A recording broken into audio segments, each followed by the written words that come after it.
아멘. 우리 옆에 있는 분에게 이렇게 인사하시겠습니다. 미라클 나이트. 기적의 밤입니다. 인사하시겠습니다. 네, 옆에 있는 분에 다시 한번 기적의 밤입니다. 오늘 주신 말씀은 히브리서 9장 11절에서 15절 말씀입니다. 히브리서 9장 11절에서 15절 말씀 제가 봉독해 드리겠습니다. 그리스도께서는 장래 좋은 일에 대제사장으로 오사 손으로 짓지 아니한 것 곧 이 창조에 속하지 아니한 더 크고 온전한 장막으로 말미암아 염소와 송아지의 피로 하지 아니하고 오직 자기의 피로 영원한 속죄를 이루사 단번에 성소에 들어가셨느니라. 염소와 황소의 피와 및 암송아지의 죄를 부정한 자에게 뿌려 그 육체를 정결하게 하여 거룩하게 하거든 하물며 영원하신 성령으로 말미암아 흠없는 자기를 하나님께 드린 그리스도의 피가 어찌 너희 양심을 죽은 행실에서 깨끗하게 하고 살아계신 하나님을 섬기게 하지 못하겠느냐. 이로 말미암아 그는 새 언약의 중보자시니 이는 첫 언약 때의 범한 죄에서 속량하려고 주구사 부르심을 입은 자로 하여금 영원한 기업의 약속을 얻게 하려 하심이라. 아멘. 아멘. 오늘 한 주간 특별 새벽기도 주제가 뭐죠? 예수님 곁에 있었던 사람들이라는 주제입니다. 그래서 배신의 아이콘, 또 의리의 아이콘, 또 회복의 아이콘, 커밍아웃의 아이콘, 이런 것에 대해서 저희들이 말씀을 봅니다. 내일은 이제 남겨진 자들의 아이콘인데 그 말씀을 꼭 여러분들이 말씀을 들으셔야 합니다. 오늘 저녁은 희생의 아이콘이란 제목이고요. 예수님 곁에 있었던 사람들에 관해서 말씀을 보지만 오늘만큼은 예수님 스스로가 주인공이십니다. 여러분, 아이콘이라는 말은 어떤 것의 상징이란 이야기입니다. 그래서 연예계에서 자유의 아이콘, 어떤 음악의 아이콘, 패션의 아이콘 이런 말들을 많이 쓰죠. 기독교 하면 중요한 단어, 저도 계속 강조했지만 사랑과 용서 이런 단어입니다. 그렇죠? 사랑과 용서, 은혜 이런 단어입니다. 사랑하는 여러분, 실은 이 사랑, 은혜, 용서 이런 단어가 희생이라는 단어가 없다면 우리에게까지 적용이 될 수 없는 단어들입니다. 기독교에서 많은 이야기들 하지만 실은 예수 그리스도의 십자가의 희생이 아니었다면 일어날 수 없는 일들입니다. 그래서 저는 오늘 본문 말씀을 중심으로 희생의 아이콘 예수 그리스도 하나님의 아들 이 말씀을 여러분들에게 함께 나누기를 원합니다. 희생 그러면 우리는 희생 제사, 제물이 떠오릅니다. 근데 왜 이런 제사가 필요하게 된 걸까요? 그리고 어디서부터 유래되게 된 걸까요? 우리는 요즘 이 희생 제사를 하지 않지만 이게 어떻게 유래된 걸까요? 구약 성경 창세기를 보면 에덴 동산에서 인간들이 죄를 범한 후에 하나님께서 이제 대홍수를 계획하시죠. 그리고 심판을 하시는데 노아에게 방주를 지으라고 하시고 방주가 지은 대략 기간들을 한 100년 정도를 봅니다. 하나님은 이제 심판을 예비하셨지만 충분히 사람들이 회개하고 돌아올 수 있는 기간을 하나님께서 정말 길게, 우리 같으면 1년이면 다 끝낸 일을, 그죠? 우리는 1년이면 다 심판하잖아요. 못 기다리세요? 한 달?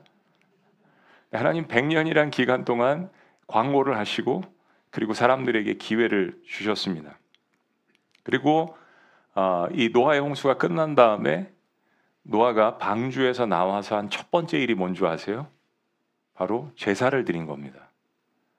이 땅에 있는 모든 짐승과 사람들은 다 사라졌습니다. 노아의 방주에만 있었습니다. 그 중에서 가장 흠없는, 가장 정결한 노아의 방주 속에 있었던 그 동물 중에서 택해서 하나님 앞에 감사의 희생 제사를 드렸다라고 창세기 8장이 이야기합니다. 다시 거슬러 올라가면 물론 아담과 하와의 후손인 아벨도 보시면 양의 첫 새끼를 드렸다라고 이야기합니다. 그러면 동물 제사가 노아의 홍수 이전에 있었습니다.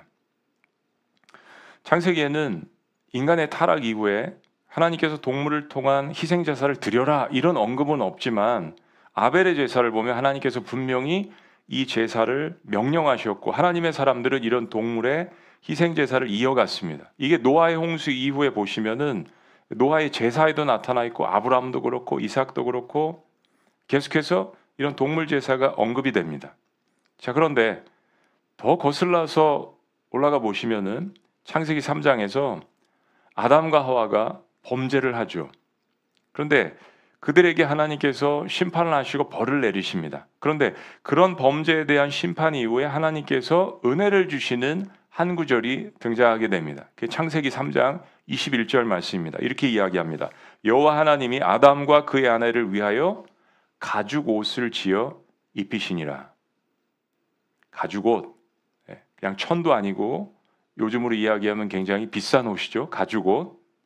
아담과 하와가 타락하기 전에는 서로가 벗었으나 부끄러워하지 않았습니다. 서로가 신뢰하는 관계였죠.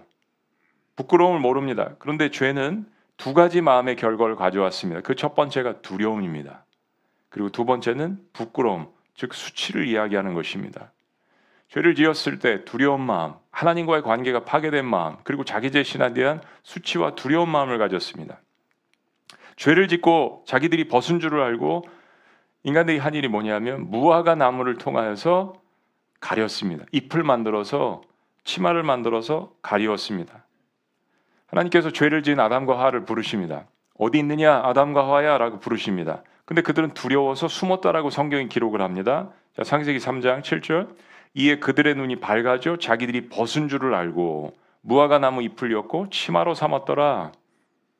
부끄럽게 느낀 겁니다. 전에는 부끄럽지 않게 생각했던 것들이 부끄럽게 여기는 수치심을 가졌습니다. 그들이 그날 바람이 불 때 동산에 거니시는 여호와 하나님의 소리를 듣고 아담과 그의 아내가 여호와 하나님의 낯을 피하여 인간이 죄를 지었을 땐 하나님의 낯을 피합니다. 동산 나무 사이에 숨은지라. 여기 숨으면 하나님이 못 보실 것으로 생각한 것. 이것도 참 웃긴 거죠. 인간의 한계입니다. 9절 여호와 하나님이 아담을 부르시며 아담아 아담아 그러셨겠죠. 그에게 이르되 내가 어디 있느냐. 하나님 모르셔서 물어보신 게 아니죠. 때로 우리가 죄를 짓고 또 교만하고 불순종하고 우리가 하나님을 떠났을 때 우리의 위치가 어디 있느냐라고 물으시는 겁니다. 우리의 영적인 위치가 지금 어디 있느냐, 내가 어디 있느냐. 10절에 잘 들어보세요. 이르되 내가 동산에서 하나님의 소리를 듣고 내가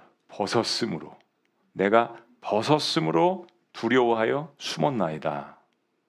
이게 단순히 육적으로 몸이 벗겨진 것에 대한 창피와 수치심을 느낀 게 아니라 죄를 지은 것에 대한 벗어버린 듯한 느낌. 왜요? 하나님 앞에 나아가면 모든 것이 다 밝혀지기 때문에 거기에 대한 두려움을 가졌던 것입니다. 내가 벗었으므로 두려워하여 숨었나이다.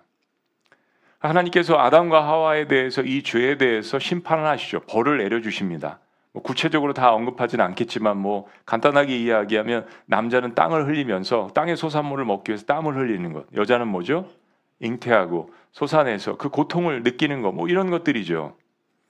하나님은 심판만 내리시고 벌을 내리신 게 아니라 그들이 살 수 있는 길을 열어주셨습니다. 그 상징이 바로 이 죄를 지은 다음에 두려움과 수치심을 가진 아담과 하와를 위해서 세련된 그리고 오래가는 가죽 옷을 지어서 만들어서 입히셔서 그들의 두려움과 수치심을 가려주신 것입니다. 이 복음을 상징하고 있는 거죠. 여기서 하나 그냥 넘기지 말으셔야 할 것이 있습니다. 하나님이 세련되게 가죽 옷을 입혀주셨구나 이렇게 끝나시면 안 됩니다. 사랑하는 여러분, 가죽 옷을 지어서 입히시려면 동물을 죽여야 합니다. 죽음은 곧 피를 낸다라는 것을 뜻합니다. 즉 동물의 희생을 통해서 인간의 죄와 부끄러움을 덮어주신 하나님의 은혜를 볼 수 있는 장면입니다. 창세기 3장 15절도 우리가 원시복음이라고 하죠.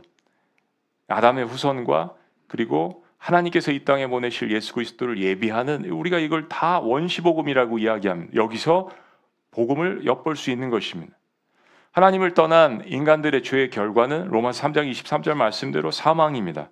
근데 하나님은 하나님 편에서 인간을 구원하시고자 그 죄를 대신 담당하는 희생제사를 허락해 주신 것입니다. 그래서 그 이후에 인간의 죄 이후에 아벨도 양의 첫 새끼를 가인도 나름대로 곡식을 드리고 이런 동물 제사가 계속해서 이어지다가 노아의 홍수 이후에 노아는 가장 첫 번째로 하나님 앞에 감사하며 바로 동물 희생제사를 드렸던 것입니다.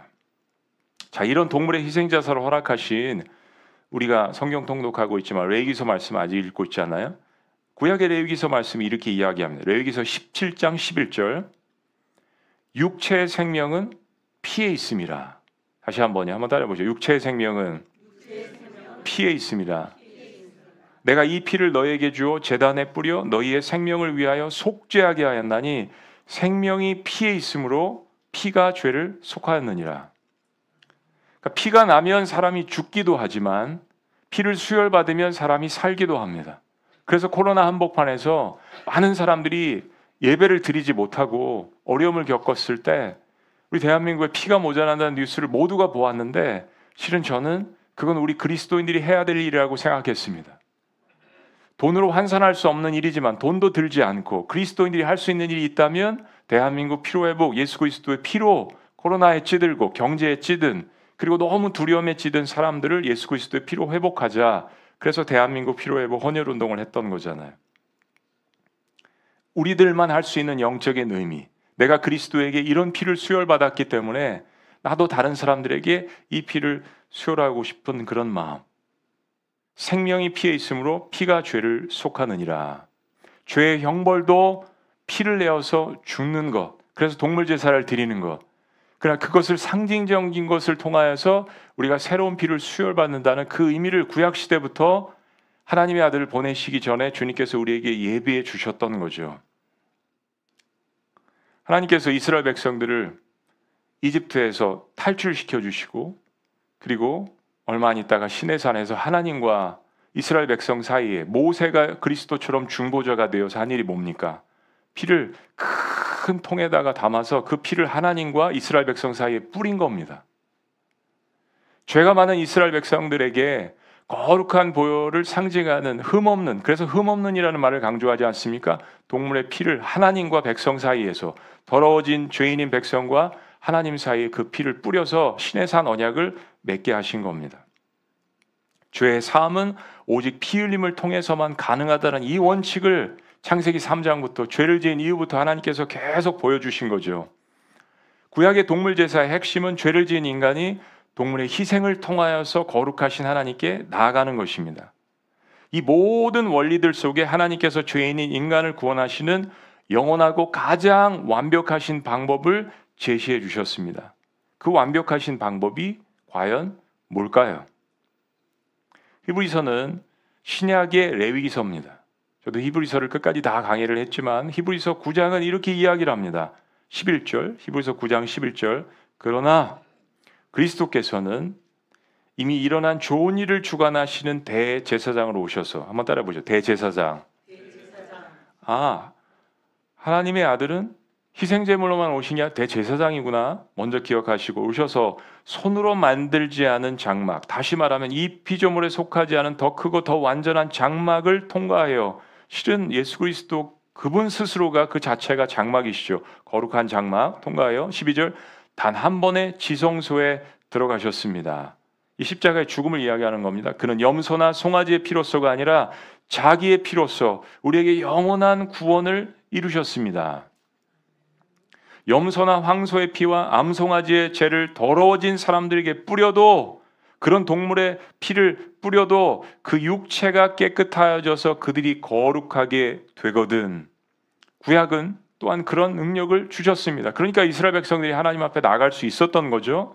14절 하물며 그런 동물의 피도 그런 역사를 할 수 있게끔 하나님께서 율법을 주셨는데, 하물며 영원한 성령을 힘입어 자기 몸을, 그리스도의 몸을 흠없는 제물로 삼아 하나님께 바치신 그리스도의 피야말로 더욱더 우리들의 양심을 깨끗하게 해서 우리로 하여금 죽은 행실에서 떠나서 살아계신 하나님을 섬기게 하지 않겠습니까? 얼마만큼 하나님의 아들이신 예수 그리스도의 피가 우리를 깨끗해 하고 우리의 죽었던 양심을 회복하게 하고, 그리고 그걸 통하여서 하나님의 자녀, 하나님의 백성이 돼서 하나님을 섬길 수 있게 하지 않겠느냐. 그런 능력이 그리스도의 십자가의 보혈의 사건 가운데 있지 않느냐라는 격려, 그리고 웨이크업, 깨어나라, 언제까지 율법 가운데 있을 것이냐? 언제까지 옛 언약 가운데 있을 것이냐? 하나님의 아들이 이 땅에 오셔서 이렇게 죽으셨는데 얼마만한 능력이 있고 얼마만한 권세가 있고 얼마만큼 우리를 깨끗해 할 수 있는데 왜 아직도 옛 율법과 왜 아직도 그 정죄, 그 그물에 놓여 있느냐 하는 격려와 동시에 엄청난 책망의 말씀이기도 하죠. 그렇습니다. 모든 구약의 까다로운 동물 제사를 대신 할 만큼 흠이 없는 완벽한 희생 제물이 필요했습니다. 인간의 모든 죄를 다 한꺼번에 용서할 수 있을 만큼 하나님의 그 거룩하심을 만족시킬 수 있는 거룩을 지니고 있어야 합니다.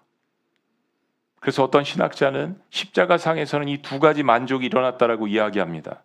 인간의 모든 죄를 사함과 동시에 하나님의 거룩함을 만족시킬 수 있는 더블 세티스팩션, 두 가지의 만족을 이루신, 완벽하게 이루신 예수 그리스도, 하나님은 그 모든 것을 만족시킬 수 있는 가장 흠없는 희생제물로 당신의 아들을 선택하신 겁니다. 그래서 아들을 이 땅에 인간의 육신의 몸으로 보내신 거죠. 구약은 그 모든 것들을 하나하나씩 보여주는 그림자인 것입니다. 동물제사의 특징은 피를 내야 되는 것입니다. 그리고 태우죠. 피는 죽음과 동시에 생명을 뜻하는 것입니다. 누군가 나의 죄값을 치르기 위해서는 대신 피를 흘려야 합니다. 그래서 복수를 뭐라고 이야기하죠? 또 피의 복수라고 이야기하지 않습니까? 사람을 살리는 것도 피의 헌혈이라고 이야기하지만 복수도 피의 복수라고 이야기하는 것은 피는 죽음과 동시에 생명을 뜻하기 때문입니다. 이 이중적인 뜻이 들어있는 것입니다. 누군가 나의 죄값을 치르기 위해서 반드시 대신 피를 흘려야 하는 것, 죽음을 의미한 것 동시에 생명을 의미합니다. 피는, 죽음은 고통을 수반하게 돼 있죠. 우리 어머님들은, 아기를 낳아보신 분들은 얼마나 그 생명을 태어나기 위해서 피를 흘려야 하는지, 그죠? 양수가 터지고 피를 흘리고 얼마만큼 고통을 가져야 하는지 아실 겁니다. 인간의 죄를 대신 용서할 수 있는 가장 완벽한 희생제물인과 동시에 하나님의 거룩하심을 만족시킬 수 있는 가장 완벽한 단 하나의 존재, 하나님께서 아무리 찾아보셔도 인간 가운데는 없어요. 바로 하나님의 아들이 십자가에 죽어서 피를 내어서 희생할 수 있는 그 방법을 하나님께서 계획하시고 그리고 이루신 것입니다.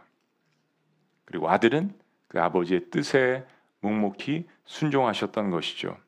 히브리서 10장 10절은 이렇게 이야기합니다. 이 뜻을 따라, 아버지의 뜻을 따라, 이 구원 계획을 따라 예수 그리스도의 몸을 단번에 들이심으로, 한번 따라 보십니다. 단번에라는 것은 완벽함을 이야기함과 동시에 우리의 모든 것들을 한꺼번에 다 용서하실 수 있는, 모든 인류를 단 한 번에, 반복되는 십자가의 사건이 아니라 한 번의 십자가의 사건을 통하여서 모든 인류의 죄를 다 용서하실 수 있는 몸을 단번에 들이심으로 말미암아 우리가 거룩함을 얻었다라고 이야기합니다. 할렐루야. 저와 여러분들이 예수 그리스도의 단번에 그 들이심을 통하여서 거룩함을 얻으셨다라는 것, 이게 복음이고 놀라운 소식입니다.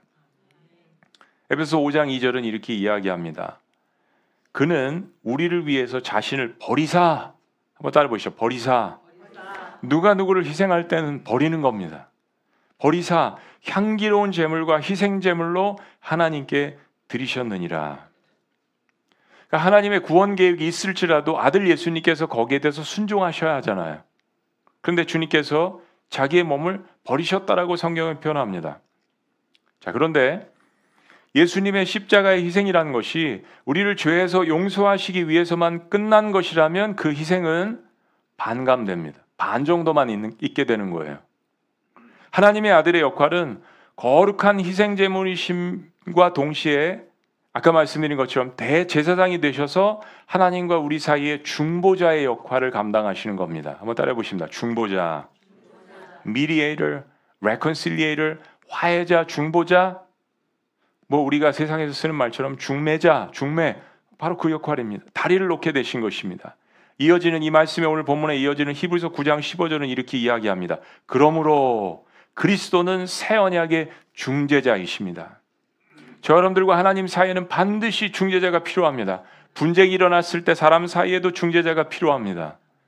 사람과 사이에도 중보자가 필요한데 하나님과 우리 사이에는 단 하나의 중재자가 필요하다고 디도서 말씀도 이야기하죠. 그렇습니다. 새 언약의 중재자, 그는 첫 번째 언약 아래에서 저지른 범죄에서 사람들을 구속하시기 위하여, 구원하시기 위하여 죽으심으로, 저 여러분들은 첫 번째 언약 아래서, 그 언약 아래서는 모두 다 범죄자들입니다. 지난주일 설교 말씀드린 것처럼 우리는 첫 번째 언약 아래서는 그 율법을 다 지킬 수 없기 때문에 범죄자입니다. 그러나 그 사람들을 구원하시기 위해서 죽으심으로써 부르심을 받은 사람들로 하여금 약속된 영원한 유업을 차지하게 하셨습니다. 저와 여러분들이 이 용서와 하나님의 은혜와 십자가 사건을 통해서 차지할 것이 있다라고 이야기합니다.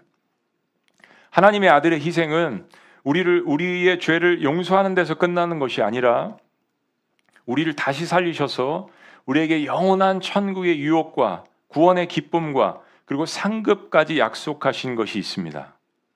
여러분 여기까지 나아가셔야 됩니다. 그런데 히브리서 9장 15절 이 말씀에 조건이 있습니다. 그 조건이 뭐냐면 부르심을 받은 자들이라고 이야기합니다. 사랑하는 여러분, 이런 부르심을 받으셨습니까? 하나님의 부르심을 받으셨습니까? 그 음성을 들으셨습니까? 하나님께서 십자가에서 아들을 죽이셨습니다. 그리고 그 아들은 실은 두 팔을 벌리시고 무언가 말씀을 하십니다. 무슨 말씀이죠? 우리를 부르시는, 그리고 늘 예수님께서 이 땅에 오셔서 이야기하신 것 중에 하나, 하나님께서 나에게 붙여주신 백성들, 하나님의 자녀들을 위해서는, 이 말씀을 반복해서 이야기하셨습니다. 십자가상에서 무언의 가상칠을 말씀하시긴 했지만 온 세상을 품으시는 그 무언의 하나님 아들의 강력한 웅변이 있었습니다. 하나님의 자녀들을 부르시는 겁니다. 돌아오기를 부르시는 겁니다. 그 십자가 사건을 통하여서 로마 백부장도 하나님께로 돌아오지 않았습니까? 이방인도 돌아오는데 하물며 유대인들이야. 얼마나 많은 사람들에게 그 메시지를 주님께서 오늘날도 십자가상에서 우리를 위해서, 오늘 이 시간도 고난주간에도 주일 예배에도 계속해서 우리를 위해서 부르십니까? 우린 찬송가에도 그런 가사를 많이 붙였습니다. 주께서 부르시는 그 음성. 주님께서 우리를 부르실 때 우리의 대답이 뭐죠? 주님, 저는 죄인입니다. 여기 있습니다. 주님, 제가 여기 있습니다. 바로 베드로가 예수를 만났을 때 첫 번째 고백이죠. 주님, 저는 죄인입니다. 저를 떠나주세요. 주님, 저는 죄인입니다. 라고 주님 앞에 반응하는 사람들, 그 사람들이 실제로 용서함을 받고 다시 살아나는 놀라운 부활의 역사를 경험하게 되는 것입니다. 그 사람들만 온전히 하나님의 아들의 십자가의 희생을 이해하고 경험하고 감사하고 그걸 통하여서 하나님 앞에 영광을 올려드리는 거죠. 하나님의 아들의 희생이 십자가에서 그냥 끝난 것이 아닙니다. 예수님의 이 땅에 오신 목적을 예수님 분명히 이야기하셨습니다. 마가복음 10장 45절에 인자가 온 것은 섬김을 받으려 함이 아니라 도리어 섬기려 하고 자기 목숨을 많은 사람의 대속물로 주려 함이니이다. 예수님께서 생명을 내어 던지셨어요. 그럼 그 생명을 내어 던지신 것은 이 말씀처럼 많은 사람들의 대속물로 주려 함이라고 하셨는데, 예수님은 목숨을 던지셨는데 사람들이 살아나지 않는다면, 그럼 가끔 뉴스에서 우리는 안타까운 소식들을 봅니다. 어느 한 사람이 물가에 빠진 사람을 구하기 위해서 들어갔어요. 그런데 어떤 사람은 구하기도 전에 자기가 먼저 목숨을 잃는 사람도 있고, 어떤 사람은 네 사람 다 구해낸 다음에 힘이 빠져서 본인이 희생했는데 자기 자신이 스스로 힘이 없어서 물에 빠져서 죽는 경우도 있습니다. 어떤 경우는 럭키해서 모든 사람들이 다 살아나는 경우도 있죠. 예수 그리스도의 십자가의 사건은요, 가끔 신학자들이나 목사님들도 그런 말씀을 많이 쓰지만 그냥 시장 바닥에 뿌려진 선지피가 아닙니다. 두 번째는 예수 그리스도의 십자가의 죽음은 세속적인 말로 개죽음이 아닙니다. 여러분, 무슨 말씀을 오늘 이 성금요일에 드리냐면, 십자가 사건이 십자가 사건으로 끝나서는 안 됩니다. 많은 사람들이 십자가에만 머물러 있을 때가 있습니다. 우리는 당연히 십자가를 통과해야 합니다. 십자가를 통과하지 않으면 영광이 없습니다. No cross, no glory. 십자가 없이는 영광도 없는 것입니다. 그러나 십자가에만 머물고 있는 것을 주님께서 원하실까요? 아닙니다. 오늘 히브리서 9장 말씀도 강조하는 것이 이 거룩한 피를 통하여서 하나님의 백성들이 돌아오게 하고 깨끗게 하고 우리의 양심을 거룩해 하고 그리고서 하나님을 섬기게 하지 못하게 하겠느냐라는 말씀. 이건 뭡니까? 십자가 이후의 사건 가운데 우리에게 상급도 주시고 우리에게 사명도 주시고 힘차게 삶을 살아나갈 수 있는 그 영광스러운 일을 맡겨주시기 위해서 십자가에서 돌아가셨다는 이야기입니다. 그러면 어떻게 해요? 살아나야죠. 주님도 십자가에서 부활하셨기 때문에 저와 여러분들도 그 부활을 맛볼 수 있는 믿음의 자녀들에게 주시는 그 자격과 우리에게는 자격이 없지만 십자가를 통하여서 우리에게 부어주시는 놀라운 자격과 그 영광이 우리의 모든 예배와 섬김 가운데 나타나게 되는 것이 아니겠습니까? 그분의 부르짖음에 응답하는 사람들, 오늘 이 시간에 예배를 드리시는 거죠. 그 주님의 부르심에 응답하며 섬기시는 거죠. 사랑하는 여러분, 예수님의 십자가의 희생을 헛되이 하지 않는 것이 중요합니다. 예수님은 십자가의 희생의 아이콘이라고 말씀드렸습니다. 희생의 아이콘. 그것만으로만 알고 우리의 삶으로 돌아가면 안 됩니다. 그분의 부르심을 들어야 합니다. 주께서 나를 부르시는 소리, 그 음성 부드러워. 우리 그런 찬양도 많이 부르시잖아요. 주의 음성을 내가 들으니 얼마나 우리가 힘차게 많이 불렀습니까? 부르십니다. 십자가에서. 그러나 동시에 부활하신 자리에서 역시 우리를 부르십니다. 반응하셔야 합니다. 나의 생명을 구원해 주신 그분을 위해서 살기로 나의 삶도 마지막 남은 시간도 에너지도 주님 앞에 드릴 줄 아는 것. 왜냐하면 그분께서 아낌없이 모든 것을 다 쏟으셔서 나를 위해서 희생하셨기 때문에 그 희생이 값어치 있고 그리고 그분에 대한 감사를 한다면 나 역시 그런 삶에 반응하며 사는 것, 주님을 위해서 희생하는 삶, 그리고 나도 다른 사람들을 위해서 희생하는 삶을 살 때 비로소 십자가의 능력이 우리의 삶 가운데 조금씩 그러나 그것이 쌓여서 엄청난 능력으로 우리에게 나타날 줄로 믿습니다. 그것이 곧 우리가 이 땅에서 누리는 부활의 능력이라는 것입니다. 그 능력들이 쌓여질 때 어느 순간 주님께서 마지막으로 우리를 부르실 겁니다. 그게 인류 역사의 종말이 될 수 있고 개인의 종말이 될 수도 있죠. 그 마지막 주님께서 우리를 부르시는 그 음성에 아멘.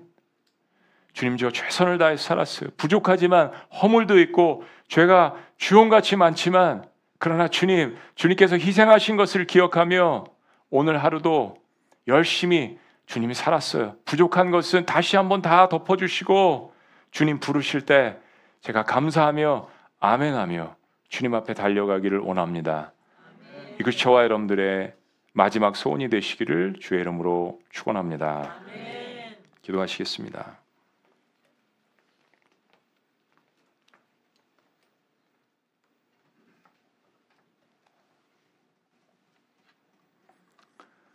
우리 시간 주의 말씀을 들은 것과 동시에 이제 주님께서 흘려주신 그 희생의 상징인 주님의 피와 살을 나누는 시간을 갖도록 하겠습니다.